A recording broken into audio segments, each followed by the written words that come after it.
Many women go through postpartum depression. Most get the treatment and help they need, but what about those women who are left out? In an article published by the Washington Post on February 16th, 2022, a woman by the name of Bethany Riddick stated that she experienced having postpartum depression nearly immediately after giving birth to her son in March 2020. Riddick began having suicidal thoughts. She did not want to read, watch television, pull herself out of bed, and due to the coronavirus pandemic, she felt even more isolated. She attempted to reach out for help, but was turned down with agencies being super dry and cut. And then was faced with aggravating tones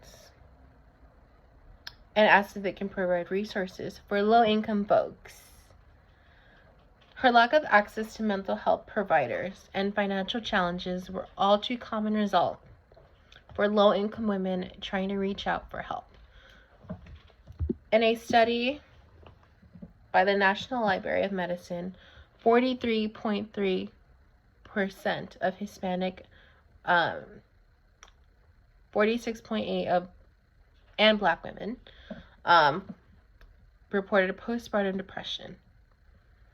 Lack of support and socioeconomic status were all factors to not receiving help, while only 30.3% of white women reported the same factors.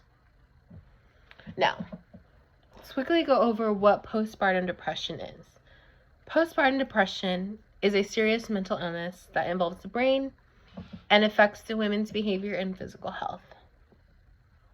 An example of this can be feeling sad or unconnected with your baby. Now that we've addressed what postpartum depression is, we'll talk about why there is a lack of resources for low-income women, what are the effects, and what we can do to help all low-income women get the resources they need.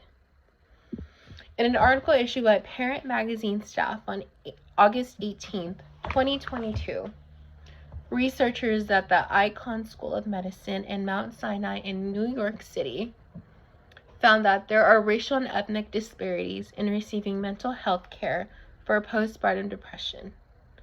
Black women are 57% less likely to start postpartum depression treatment, while white women are only 17%.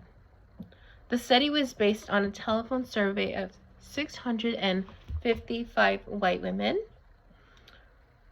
and Hispanic mothers, African American mothers, who had all given birth 2 to 6 weeks earlier. In a post by the Los Angeles Times on July 16th, 2022, 1 in 7 women experienced postpartum depression, mood disorders after the birth of their children.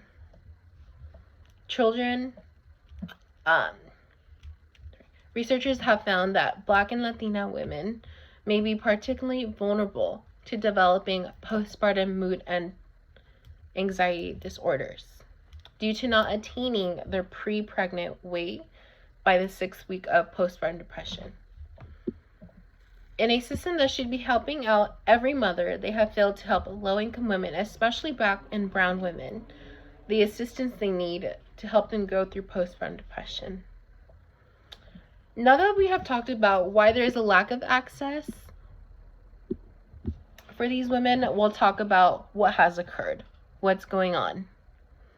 On a post by the Daily Mail on September 15th, 2022,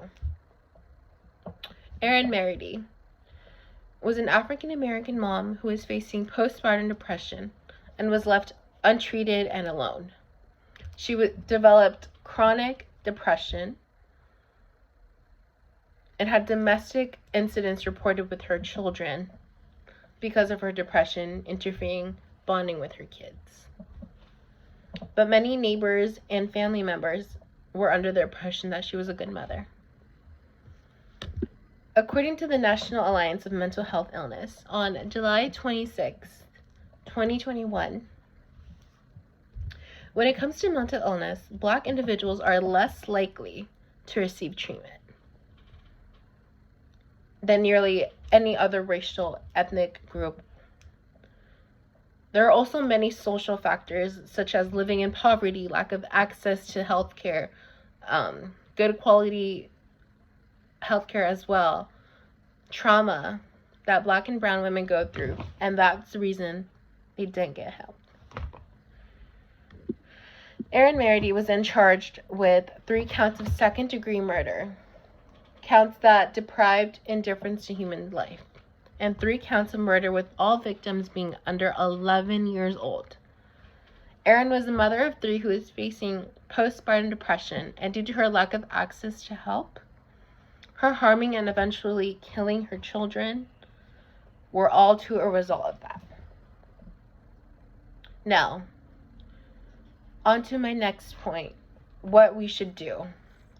There's a lot of things that we can do to help postpartum depression and help many women get the treatment they need. In a recent Washington Post on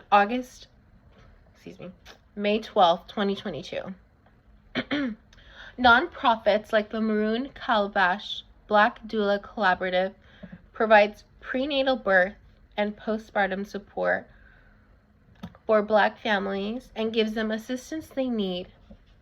The House of Representatives, Black Mental Health Caucus has introduced legislation to provide training for about 30,000 doulas and expand postpartum Medicaid coverage from 60 days to 12 days as a part of the Momness Act. In an article released by Y.org on April 10, 2022, Maternity Health Care Coalition is working with Philadelphia's Department of Behavioral Health to increase screening and train more providers to be able to train postpartum depression. Penn State Psychiatry is expanding its mental health care services at the Helen Dickens Center, which provides OBGYN care for low-income women. This will help more Black and brown women get treatment they need and not have to go through postpartum depression alone. Another solution that can help Black and brown women is therapy. The National Alliance on Mental Health gives resource providers such as melanin and mental health care and mental health, and the National Black Doula Association. This will help more Black and brown women talk about their depression and go through the process of healing. The Biden administration has also passed a bill on how low-income women and mothers will have a good have good access to quality health care, and will make sure mothers, especially in urban areas, don't have to go through this alone. The Omnibus Act has been passed in 2021, which helps low-income women, especially women of color, Black and brown women, get the help they need.